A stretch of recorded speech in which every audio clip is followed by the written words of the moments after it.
Okay, so the lesson that we're on today is the transformation of Scrooge, which again, it's still in obviously stage 3 that we're going to be looking at. And going to look breaking down that text that you did the other day into some sections and beginning to look at and see what we're looking at here is to see how Dickens himself begins to transform this character of Scrooge. Okay, so the first section we're looking at here, you can hopefully see on the screen. Scrooge promised that he would, and he went on, invisible as he had been before, into the suburbs of the town. It was a remarkable quality of the ghost which Scrooge had observed at the baker's, that notwithstanding his gigantic size, he could accommodate himself to any place with ease, and that he stood beneath a low roof quite as gracefully and like a supernatural creature as it was possible he could have done in any lofty hall. And perhaps it was the pleasure the good spirit had in showing off this power of his, or else it was his own kind, generous, hearty nature, and his sympathy with all poor men, that led him straight to Scrooge's clerk. For there he went and took Scrooge with him, holding to his robe, and on the threshold of the door the spirit smiled, and stopped to bless Bob Cratchit's dwelling with the sprinklings of his torch. Think of that. Bob had but 15 bob a week himself. He pocketed on Saturdays but 15 copies of his Christian name, and yet the ghost of Christmas present blessed his 4-roomed house. Now, what I want you to do now, I'm going to give you sort of 5 minutes. The question I'm posing to you there is this just about this section that we just read there? Is that about the transformation of Scrooge, or is there something bigger at work in this part of the text? So thinking about it, we've already sort of discussed at times how Dickens was this great sort of writer about the social condition of England at this time. So I want you to think about that section and to highlight anything that will back up the points that you're going to make when we come back and discuss this collectively. So it's just gone to 3:15, 5 minutes, just to 3:20. Jot down your thoughts. Is it just about the transformation of Scrooge or something bigger? Highlight anything on that couple of paragraphs there in the screenshot that will back up what you're going to say. Off you go.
Okay, let's begin to get your ideas on this then.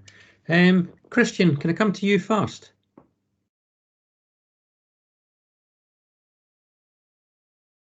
Of course, sir. Thank you, Christian. So what have you sort of annotated? What have you jotted down? Are you thinking that this is just about the transformation of Scrooge's character, or is it anything bigger?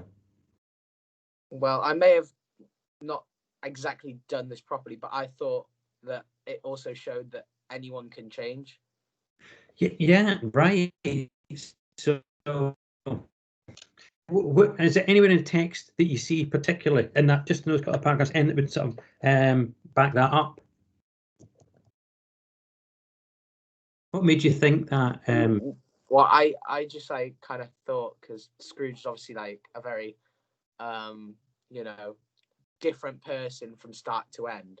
Mm-hmm. Yeah. Okay.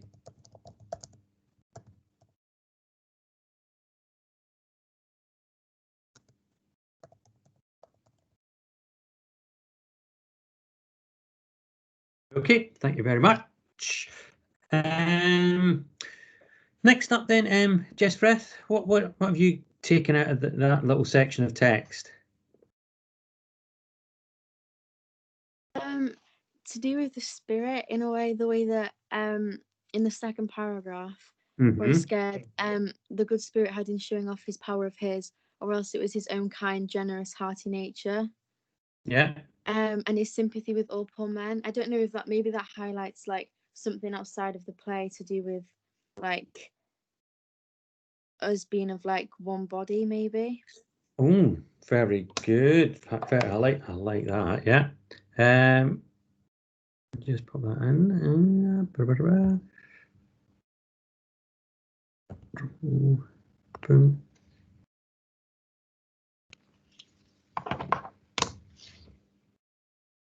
And yeah. Oops. Colour. Wrong place.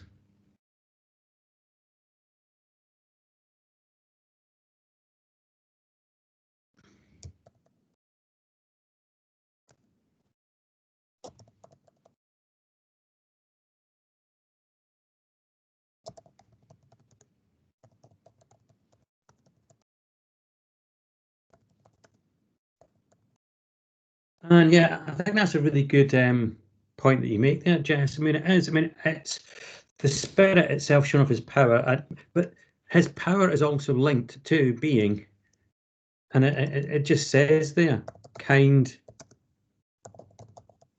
generous, and hearty. So that would tend to suggest, wouldn't it, anybody who shows these traits and has these characteristics within their nature, that makes them out to be as good as the spirit of Christmas present. They're reflecting the same things. So yeah, that takes us nicely to a bigger picture there. Thank you very much for that. Now, if we could maybe sort of link this up to, anybody want to make the link here? What Jess has introduced, because in the first paragraph it talks about how, notwithstanding his gigantic size, the spirit was able to accommodate himself into any place at ease. What do we think that might be suggesting? And that question is open to anybody. It could be like a metaphor for like a society, saying that physically there was a lot of people just in one place, like crammed in one place. Mm-hmm. And it could like say like in really small housing and like 1 or 2 rooms per house, but with big families. And it could say that it has changed from then, so like society and like people have more money and more chance to like get bigger housing and things. Yeah, we begin to get that element of transformation. Yep, I can run with that. That's a good idea. And again, then if we tie it back in, I say to that second one where we're seeing this idea that the Christmas spirit and sort of common humanity link together here. Well, it's this idea, isn't it? You know, that although the Christmas spirit is this huge, jolly giant as it was mentioned earlier in the description in Stave 3. What it's shown here, isn't it? It's this idea that the Christmas spirit isn't just for, yeah, the great and the good. It goes everywhere, no matter how lowly they may be, sort of thing. And so it's suggesting as well, isn't it? There's a real humbleness about the Christmas spirit here.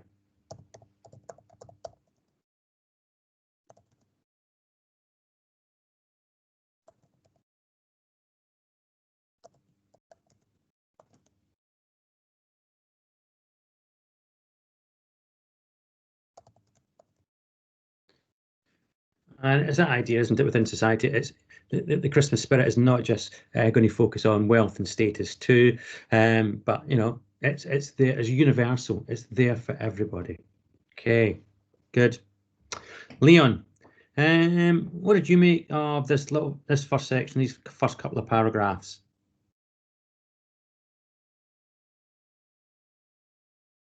I'm not really sure, to be honest. It's sort of even said what I was thinking. Okay.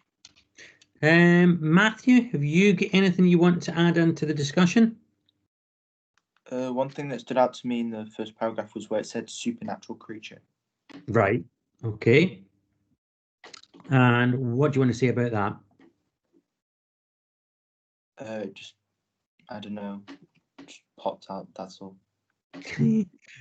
Okay. And so again, it's that idea of being out of the ordinary, isn't it? And maybe it takes something, you know, out of the ordinary to make the rest of us in society take note.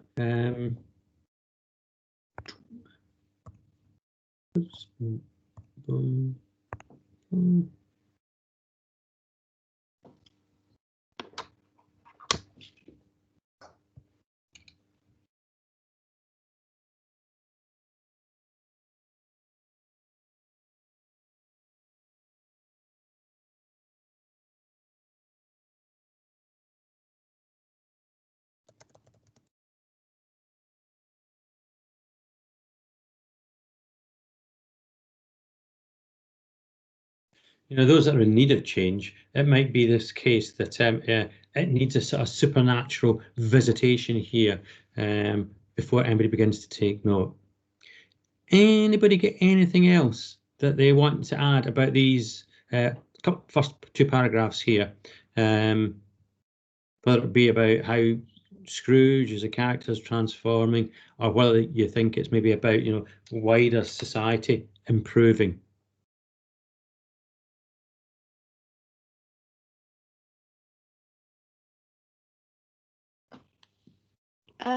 Maybe with talking about Bob Cratchit. Mm. The way that it says Bob had but 15 bob a week himself, obviously like hinting that he doesn't earn a lot of money, and in a way that could speak for a lot of people within society. Yeah. I mean, again, it's a bit of a, you know, a little play in his name as well, sort of a pun sort of thing, and that common abbreviation. You know, Bob would be like 5p, you know, sort of thing to us in our money. But you got that going on, yeah, and it is to sort of show he is the kind of common universal man, and he represents that. What does this? Well, I'm just going to highlight a little section here now where the Spirit smiles and stopped to bless Bob Cratchit's dwelling. Does that remind you of anything else or anyone else? A spirit smiling and stopping to bless. Think about that. Especially those of you who do RS. Can't remember again who does RS in the room. I know there is.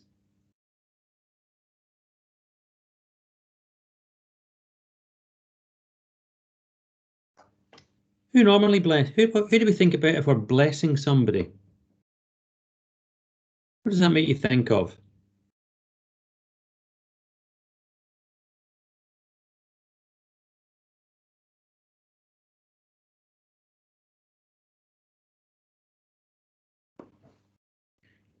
Going to make it even easier for you now. Which religious figure normally? Jesus. Oh God, look, you don't have to swear, Christian. Whew, that was said very emphatically down, yes. Just recovering from that now. But yeah, it's a sort of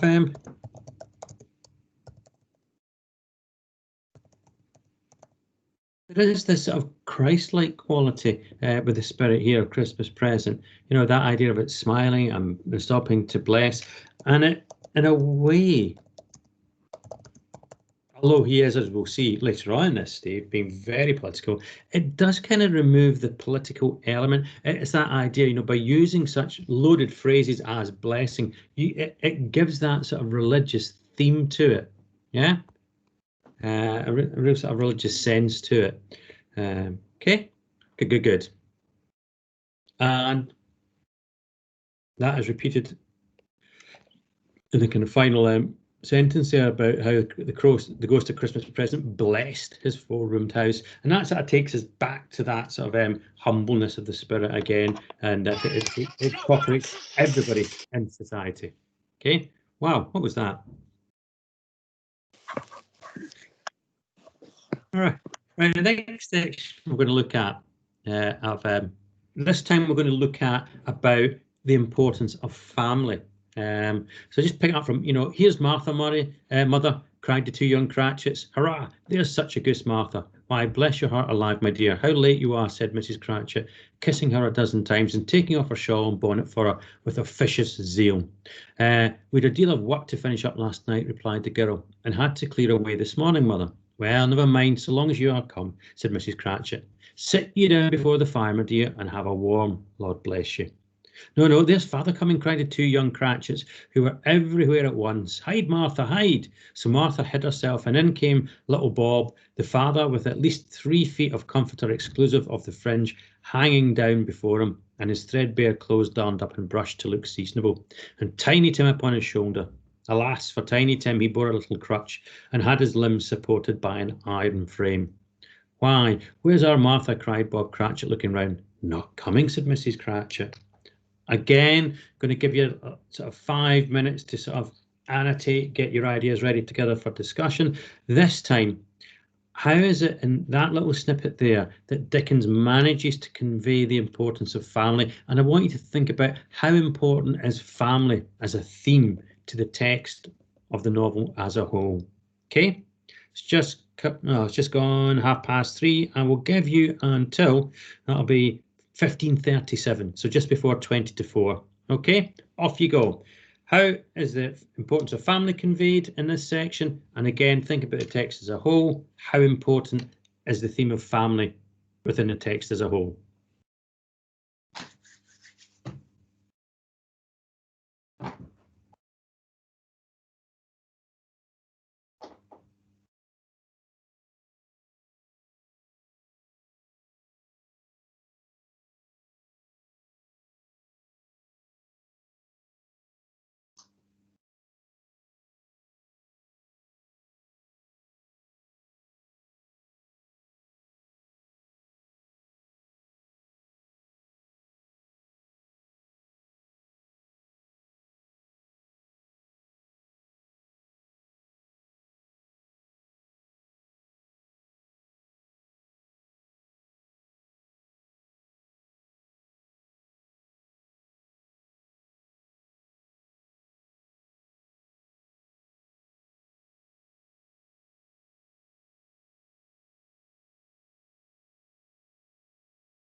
Okay, who wants to kick off in this section then? How's Dickens managed to highlight the importance of family here? What do we notice?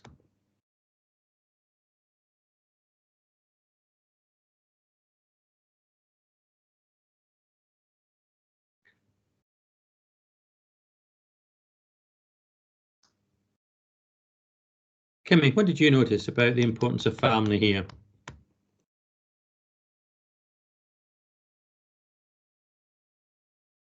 That they all like want to make the most of Christmas, even though they can't like have a big meal. They can still try and make the most of it. Yeah. They, like, games. Yeah.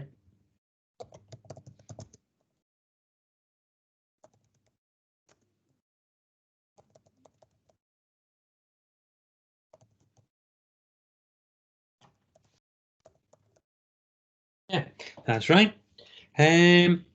What else? What else do we notice here?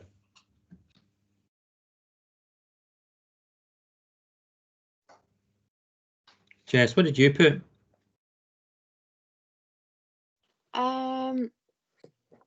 The way that where is it now? I've highlighted loads. No, there's father coming, as if in a way there is a hole, so they're quite, I guess, loving and caring of each other, that everything that they like to do, so for example like sitting down for like tea or something, they want to do it together. Yeah, good. Yeah, so it's that whole idea, yeah, that the sort of sense of family and sense of belonging is really important to them. Yeah, good. Oops.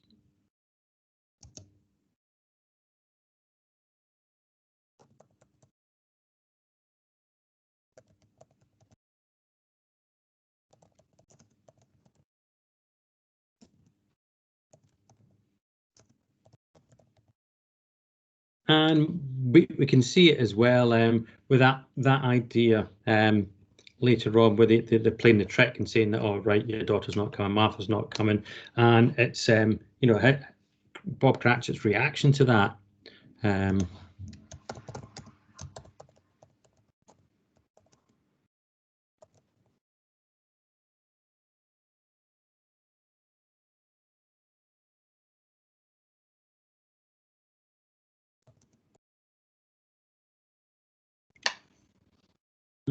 Okay, good.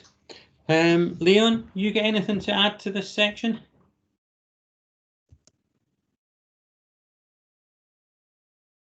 They're all like very affectionate towards each other, and they try playing a joke on Bob. Yeah. So they're basically like showing their love for each other through making the most of what they can. Yeah, exactly. I mean, again, here is people again who appear to have next to nothing. So I think they're leading a really tough existence, a tough life, but yet they're making the most of it. You say, and there is that sort of affection towards each other as a family. Very good. And why? How do you think seeing such a scene would bring about a transformation in Scrooge? That question to Lottie, please. Sorry, so you were breaking up. Could you repeat Yeah. that, please? Yeah, of course I can. Obviously, we've got this sort of warm family unit, this warm family scene, even although they haven't got much. And why do you think, why does that make that such a powerful force to bring about the change in Scrooge? Well, it shows that looking at like the family that Bob Cratchit has, in comparison to what Scrooge has, it shows that although they don't have much money, they're still as happy as they can be. Mm-hmm. And Exactly. it would bring, because it would show that well, yeah, because it shows that they are happy and they have very little in comparison to what Scrooge has, but he's living alone. Yeah, exactly. And he's missing out on this, isn't it? Yeah, good.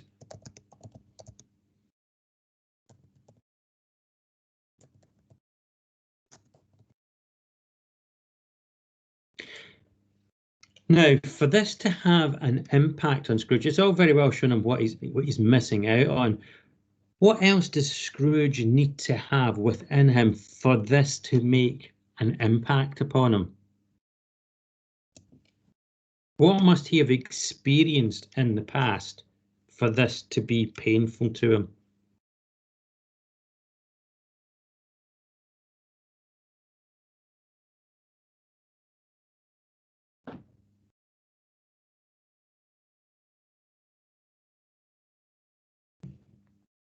Have we been shown as readers a time in Scrooge's previous life when he was as happy as the Cratchits?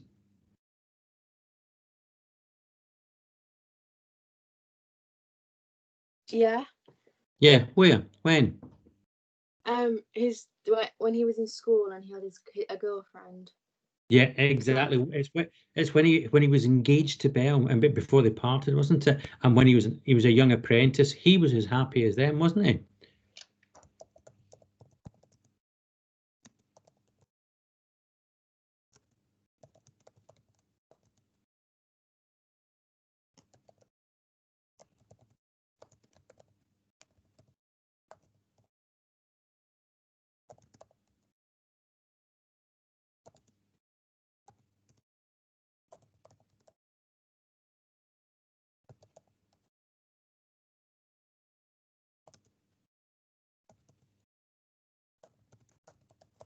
So again, this is what makes this the whole scene of the Cratchit family. It will be powerful to him, because he knows that happiness.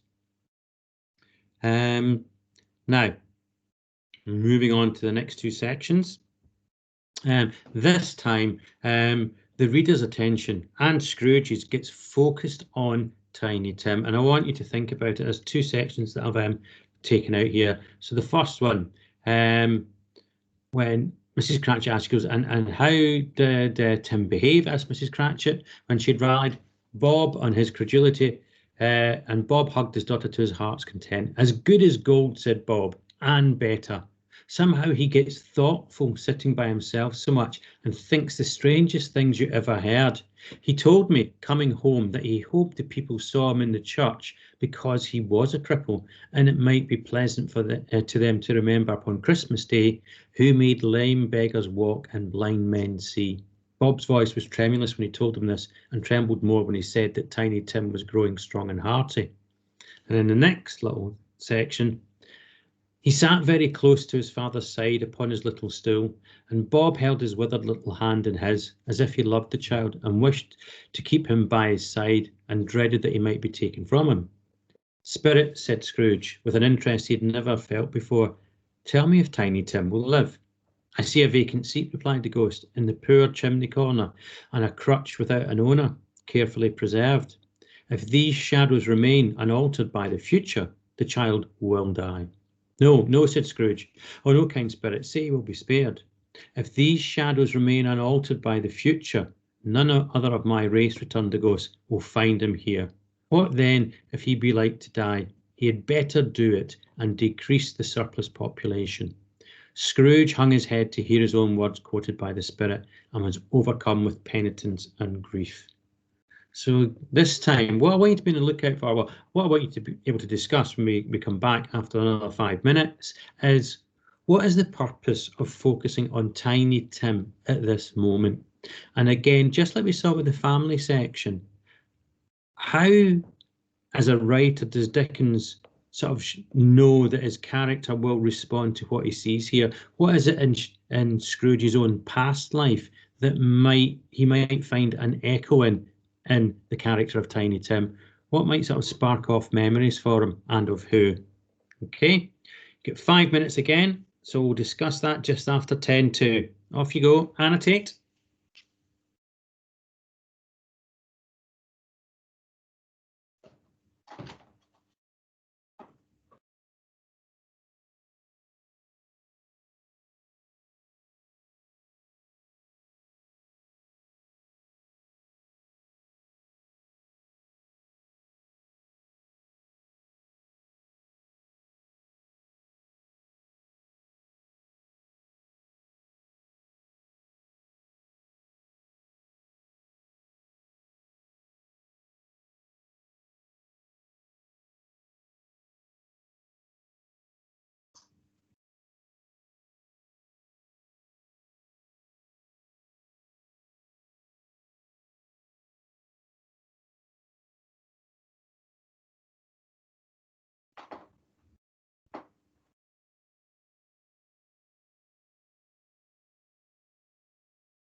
Okay, if I can kick off with you this time, Christian, please.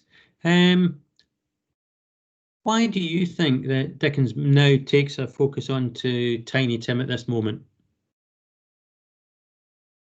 How does it help the transformation of Scrooge?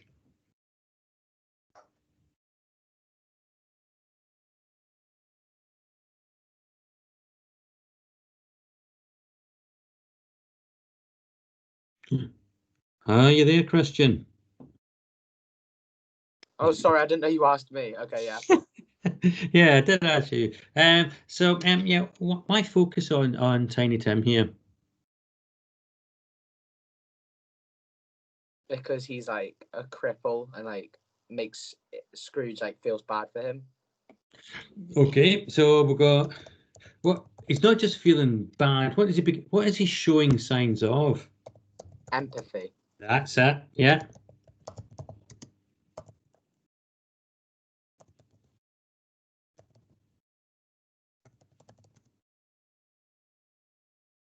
Oops.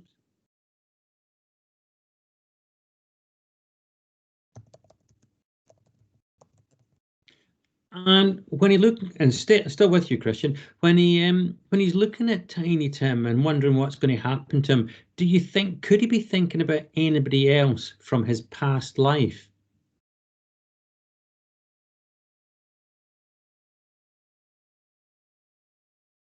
His sister. Yes. Good.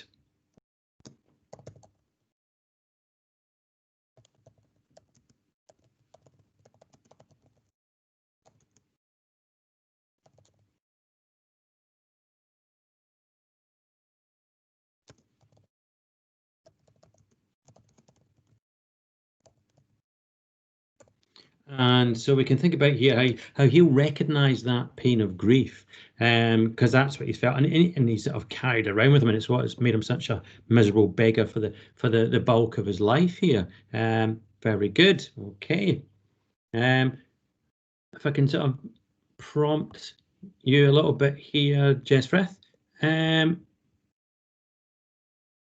reference to Tiny Tim saying he wanted everybody to remember the man who made lame beggars walk and blind men see. What does that bring back into the text again?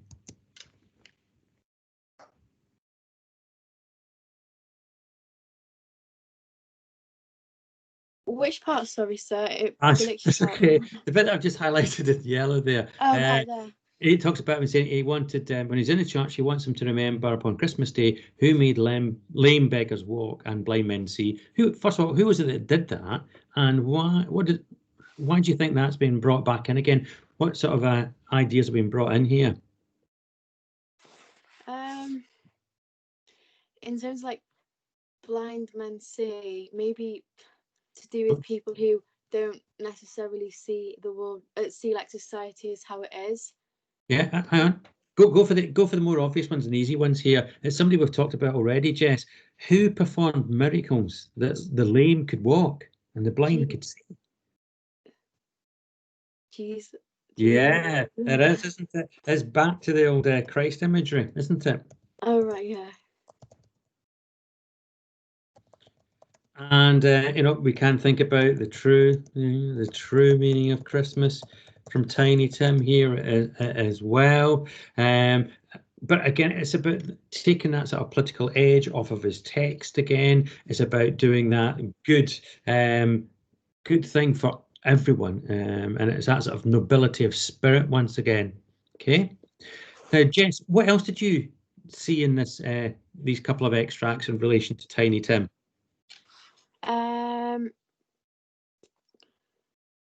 The way that he sits very close to his father's side, Tiny Tim, that might, in a way, it's quite powerful to Scrooge because it's probably the type of relationship that he's never had. Ooh, very good. Yeah, and maybe he wishes he had.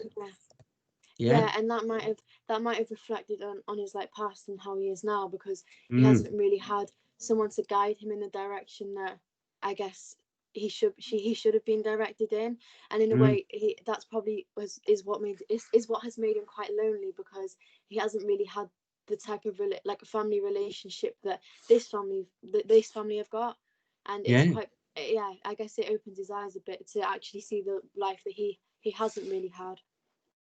Very good. Yes.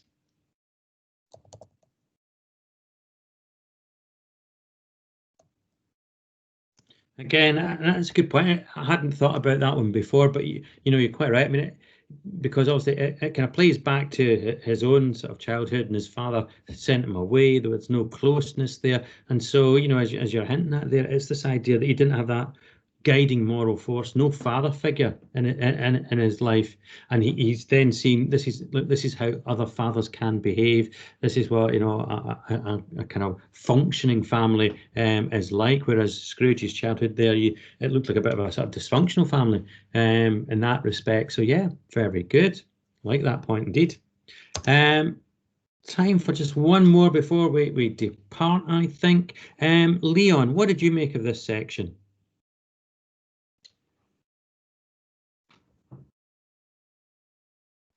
It's sort of like self-reflection, because he goes to Christmas present. He says, if Tiny Tim dies, it's like he's decreasing the surplus population, which is what Scrooge said at the beginning.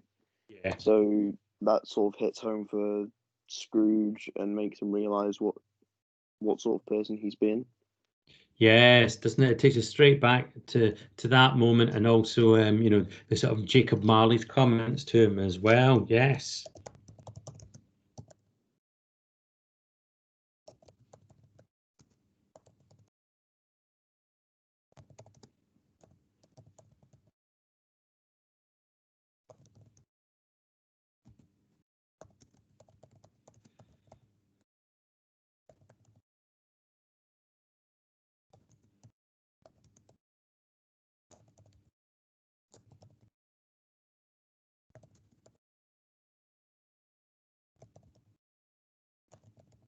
And as you're pointing out, Leon, it's the fact that now he feels ashamed of those previous comments that he's made. It tells you he gets the message. He recognises the difference and how he has been before, and what might have happened to him. And the other thing is as well, I mean, there's the sign clearly being made by the spirit here as well, this paragraph here about how if things don't change, and that's the message really to society. It's a clear message to society at large. If you don't alter things, then people are going, like Tiny Tim, are going to die. This is the way that society is going to go, and this will be re-echoed again at the end, where we have the images of want and ignorance at the end of this chapter. Okay, good. Very good work today. Well worked through on a period 6 lesson. Very good. Well, tomorrow we'll be touching on this little section below, which is where they go after leaving the Cratchit household. And this is what sort of links between leaving the Cratchit household and getting to those symbolic children of want and ignorance, which we'll get to later in this week. But yeah, very, very good work. Okay, so that brings us to the end of our lesson today, and it brings you to the end of your school day today. So well done, Monday done. Okay, I'll put the link to the recorded lesson as ever into the chat and our OneNote, and then I think I see you at the same time again tomorrow afternoon. Okay, so thanks for today, and I will see you all again tomorrow. Thanks, sir. Right, thank you. Thank you. Thanks. Thank you.